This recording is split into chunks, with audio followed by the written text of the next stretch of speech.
Assalamualaikum warahmatullahi wabarakatuh.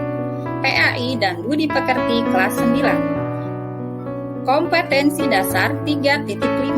Memahami makna tata krama, sopan santun, dan rasa malu. Tata krama. 1. Pengertian tata krama. 2. Dalil nakli tata krama. 3. Manfaat tata krama. 4. Macam-macam tata krama. Tata krama. Tata berarti adat, etika, aturan, norma, peraturan. Krama yaitu kelakuan, kebiasaan, tindakan, perbuatan. Tata krama adalah adat, etika, dan kebiasaan baik yang dilakukan oleh seseorang dalam pergaulan. Tata krama sangat diperlukan dalam menjalani semua aktivitas, baik tata krama dalam bertindak maupun bertutur kata. Dengan tata krama itulah kehidupan bermasyarakat akan aman, nyaman, dan tentram. Dalil mengenai tata krama. Qala Ibnu Sarhi anin Nabi sallallahu alaihi wasallam qala malam yarham shogirana wa ya'rif haqqa kabirina falaisa minna. Artinya, Ibnu Sar berkata, dari Nabi sallallahu alaihi wasallam beliau bersabda, siapa yang tidak menyayangi orang yang kecil di antara kami dan tidak mengerti hak orang yang lebih besar di antara kami, maka ia bukan dari golongan kami. Hadis riwayat Abu Daud. Manfaat tata krama, menjadikan pribadi yang disegani, dihormati, dan disenangi oleh orang lain, memudahkan hubungan baik dengan orang lain, memberi keyakinan pada diri sendiri dalam setiap situasi. Selanjutnya, menciptakan suasana yang nyaman dalam berbagai situasi, baik itu di keluarga, lingkungan sekolah, maupun di lingkungan masyarakat. Macam-macam tata krama. 1. Tata krama dalam berkomunikasi lisan.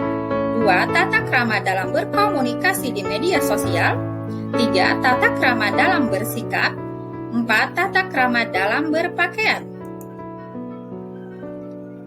Tata krama dalam berkomunikasi lisan, berbahasa yang baik dan sopan, memilih kata-kata dan kalimat yang tepat, dan menghindari kata-kata yang kotor dan menyinggung perasaan lawan bicara.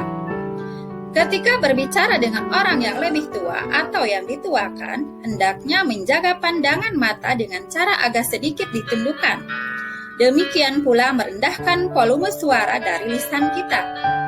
Memperhatikan dan mengarahkan pandangan kepada lawan bicara dengan sopan, tidak mendominasi pembicaraan, menjadi pendengar yang baik dengan memberi kesempatan kepada lawan bicara untuk bicara, tidak memotong pembicaraan lawan bicara, tidak berbicara sambil berkaca pinggang atau menunjuk-nunjuk ke arah lawan bicara. Ketika dalam posisi bertiga, tidak berbicara dengan bahasa yang tidak dimengerti oleh salah satu orang dari mereka. Tidak boleh berbisik-bisik berdua tanpa mempedulikan teman yang lain. Menghindari bergurau yang berlebihan dan tertawa terbahak-bahak. Ketika memulai berbicara dengan alat komunikasi, ucapkan salam, mengenalkan diri, dan memastikan bahwa lawan bicara adalah orang yang kita maksud.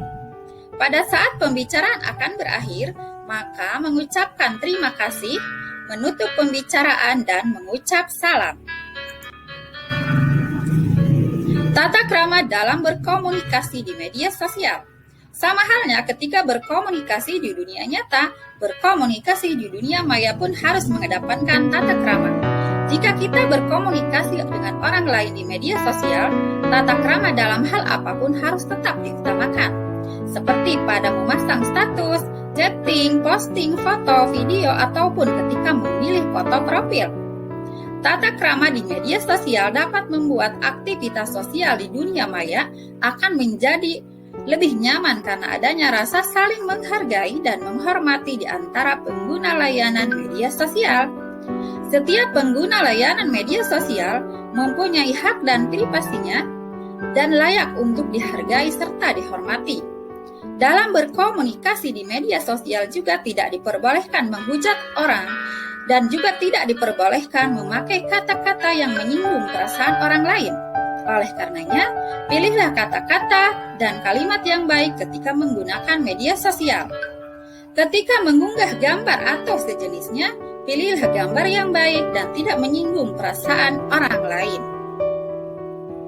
Tata krama dalam bersikap. Bersikap menyangkut tata cara menggunakan dan memposisikan bagian-bagian tubuh kita saat berinteraksi dengan orang lain. Misalnya cara duduk, cara berdiri, cara kita menggunakan kedua tangan dan kaki, serta apa yang kita lakukan ketika berbicara dan berinteraksi dengan orang lain.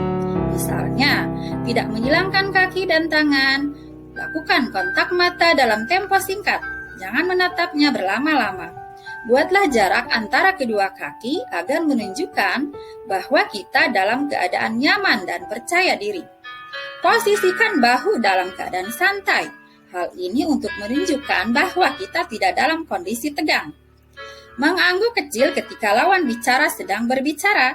Hal ini menandakan bahwa kita memang sedang mendengarkan dan memperhatikan. Tampakkan muka berseri, tersenyum, atau tertawa pada situasi dan kondisi yang tepat. Tata krama dalam berpakaian. Fungsi berpakaian adalah untuk menutupi aurat dan untuk memperindah jasmani manusia. Sebagaimana firman Allah dalam Quran Surat Al-A'raf ayat 26. Bismillahirrahmanirrahim.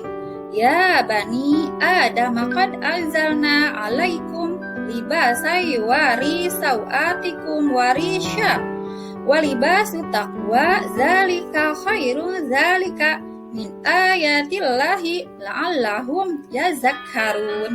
Artinya, wahai anak cucu Adam, sesungguhnya kami telah menyediakan pakaian untuk menutupi auratmu dan untuk perhiasan bagimu.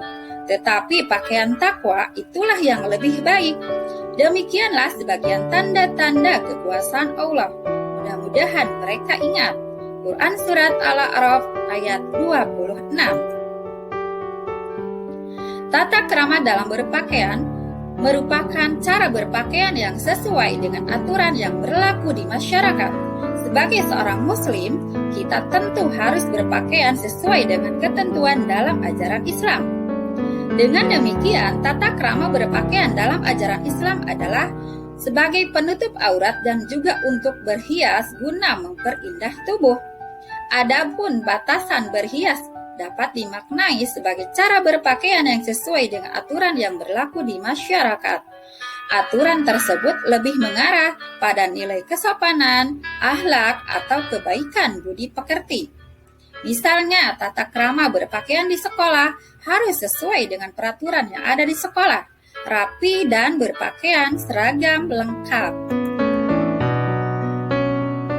Assalamualaikum warahmatullahi wabarakatuh.